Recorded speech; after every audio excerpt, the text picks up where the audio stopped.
you're thinking about moving to Tucson, Arizona.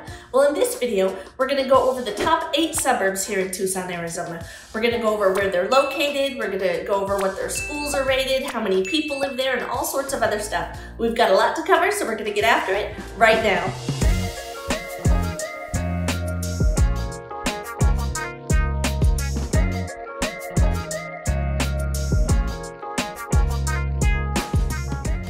Your first time to the channel and you'd like to know everything about living in Tucson, Arizona, then subscribe below, tap the bell for notifications so you can be the first to know about the current market here in Tucson, Arizona. My name is Trisha Kay. My partner Carter, the team, and I, we get calls and emails every single day from people just like you looking for help in making their move to Tucson, and we absolutely love it. So whether you're moving in 3 days or 3 months, give us a call, shoot us a text, or send us an email. We'll be happy to help you make a smooth move to Tucson, Arizona. As I mentioned, today we're going to be going over the top 8 suburbs here in Tucson. There's a lot to cover, there's a lot of good information, and we're going to get after it right now. Okay, so we'll talk about Tucson for just a minute here. Tucson is called the Old Pueblo, and then if you live in Tucson, they call you a Tucsonan, and if you were born and raised here in Tucson, they call you a native Tucsonan. So that's what people are called when you live here in Tucson. I wanted to make sure I told you that. The city of Tucson is about 226.7 miles. And then there's also the suburb area. So we call that like the greater metropolitan area. So it includes the city and the suburbs. So including the metropolitan area, Tucson is 1,014,000 people. So it's a good sized city. And there's lots of people that live here, lots of different things here. So we're going to start with suburb number 8. And I thought it was worth a mention. I was going to do the top 3, but then when I saw some of these other ones, I thought, you know what? They need to be talked about because they're really good. So number 8 is called Sahuarita.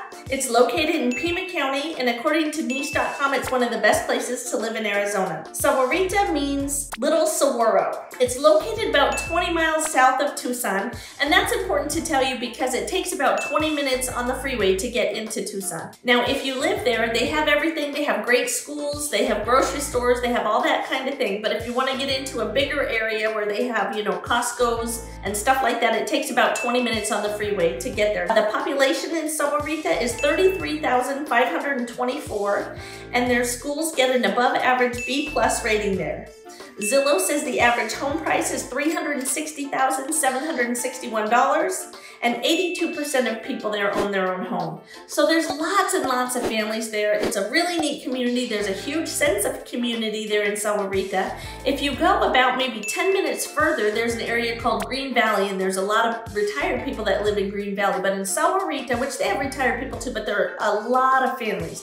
There's lots and lots of subdivisions, there's lots of parks, and they have a few things that are really unique to Sahuarita. They have their own lake there that they had built before they built all the houses out there. And this lake, it's stocked with fish, and you're allowed to fish there. You're allowed to paddleboard on there, a canoe, that you can sailboat on there. I know big motorized boats are not allowed. I don't know if little motorized boats are allowed. It's not that big of a lake to have motorized boats, but it is really cool because there's walking paths all around it, and there's some homes built that back up to it, and it's just really cool that they have that. That's really rare in Tucson. I think it's the only place that I know of that has that. So it's really kind of neat. The other thing they have that's neat, and this is for the whole community, not just certain people, they have a water park there. So they have a wave park, they have swimming pools, they have water slides, and so they just have a lot of sense of family out there in that Sahuarita, and they just put on a lot of things for their community, and they really encourage everybody to be together, and it just seems like a very friendly community, very welcoming and very family oriented.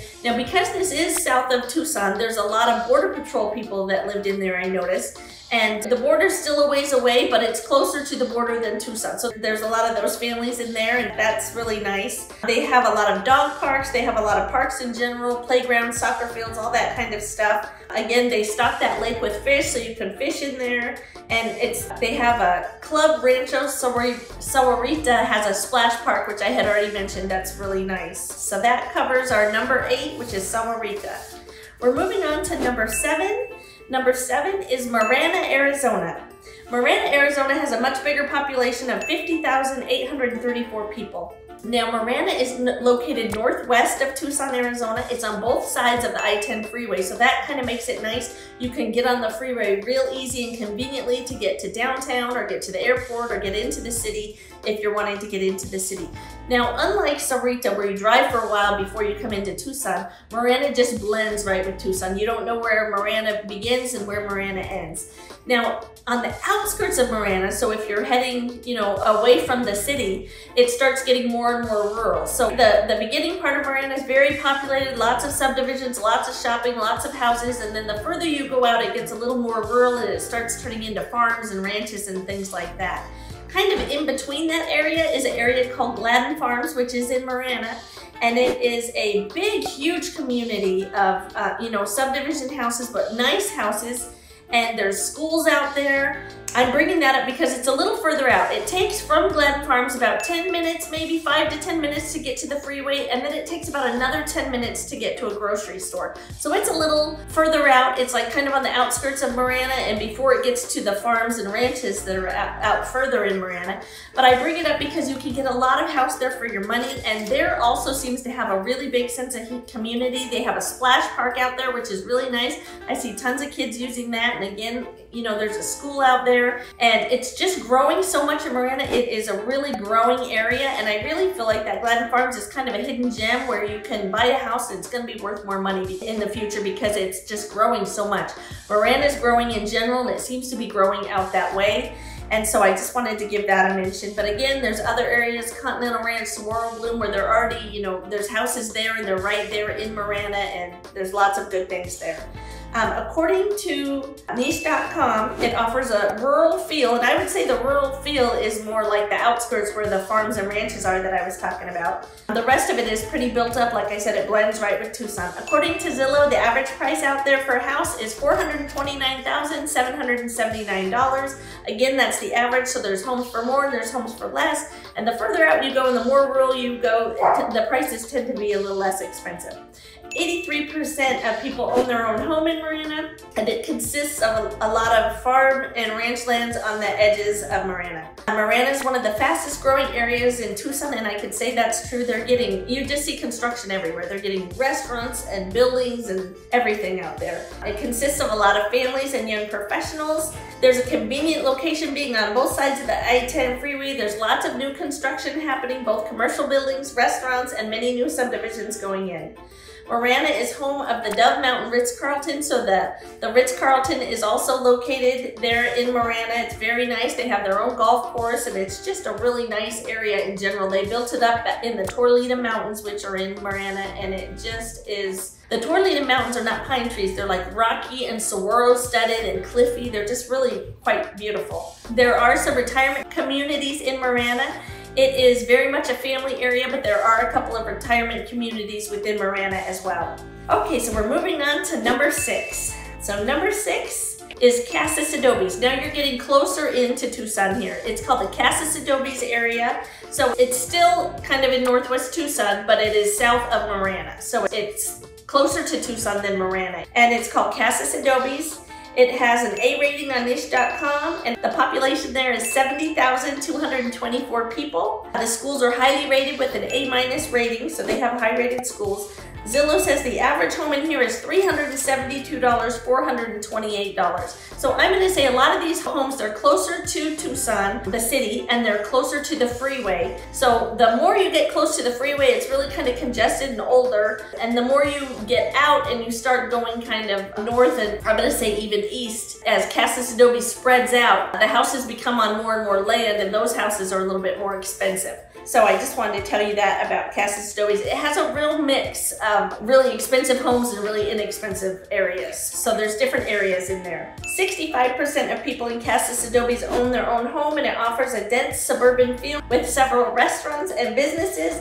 Many young families and professionals and retirees live in Casas Adobes. Okay, so now we're moving on to number 5. The number 5, Oro Valley is in Pima County, and it's considered to be one of the best suburbs in Arizona. It offers a sparse suburban feel, and I will say it's located at the base of the Catalina Foothills Mountains. So in Oro Valley, almost anywhere you are there in Oro Valley, you're going to have a really nice nice mountain view. Maybe not from your house, but if you walk outside and down the street, you're going to see the mountains because it's located right at the base of the Catalina mountains, and it's really quite beautiful.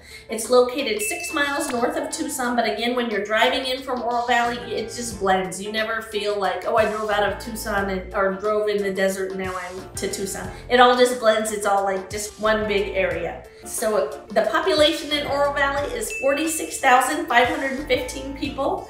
The public schools get a high rating of an A-. According to Zillow, the average home price in Oro Valley is $495,325. So there's a good amount of there in Oro Valley. 76% of people own their own home. And there are many parks in Oro Valley. Oro Valley's huge on parks. They have a lot of great parks. They have lots of walking paths, lots of biking paths, soccer parks, baseball parks, everything you can think of. They are really big on their parks, so there's lots of parks. There's many young professionals and families that live in Oro Valley. There's also retired communities in Oro Valley. So it's a good mix of people. So that covers Oro Valley for you. Our next one we're going to is suburb number 4. Number 4 is Tanque Verde. Now Tanque Verde is considered to be east and northeast of Tucson. So it's considered to be one of the best places to live in Arizona according to niche.com. It's located in Pima County and it's considered to have a rural feel. The houses in Tanque Verde, they're right at the bottom of the mountains. They're at the bottom of the Catalina and the Rincon mountains. So they have beautiful mountain views. These homes tend to be located on a little more land. A lot of them are older homes, but it's a really nice area that it doesn't take too long to get into Tucson. It's quite a beautiful location. So because of that, the homes there tend to be a little more expensive. It's not super populated over there. It's located about 15 miles from downtown Tucson. So that's downtown Tucson. You can get to Tucson in, 10 minutes or less. And again, you're not driving where you feel like where's a gas station. Everything just blends right together. But when you get out to Tanque Verde, you can tell the houses are on a little more land. There's a lot of desert and there's a lot of beautiful mountain views. The population there is 14,946, so it's not quite as populated as some of these other suburbs. The schools are highly rated with an A rating. The average home price in Tanque Verde, according to Zillow, is $623,991. And again, it's because these are at the bottom of the mountain and they have a little more land. 96% of people in the Tanque Verde area own their own home. So that kind of gives you a little glimpse of what Tanque Verde is like. We're gonna move on to our next one, our number 3. Our number 3 suburb is Vail, Arizona. And it's considered to be one of the best places to live in Arizona. Now Vail, again, it's kind of south of Tucson. It's located kind of like Sahuarita. It's south of Tucson, but I'm saying that right, to the east. And so the thing about Vail is it is a little bit more rural when I'm comparing it to Sahuarita. So it can take you 10 or 15 minutes of driving. When you're in Vail, you have grocery stores, you have great schools, you have a wonderful community. There's subdivisions, and there's also homes built on some land, and there's some beautiful views of the Rincon Mountains. So there's some nice things in Vail. And it's more affordable because it is out a little bit far. The closer you start getting into all the amenities and you have land or something, it's more money, right? So Vail is very affordable. They have wonderful schools, but it does take a little bit of time on the freeway to drive in if you want to go to Costco or Home Depot or something like that. But again, they do have their own little stores and nail salons and schools and grocery stores right there, and big grocery stores, normal grocery stores that you would have. Okay, southeast, good, I did write it down. It is southeast of Tucson in an unincorporated area. It's located 25 miles from downtown, so that's downtown Tucson. So again, that puts you about 15 minutes to get into Tucson. Public schools are highly rated with an A rating, and I hear all the time about what great schools those are out there, the public schools.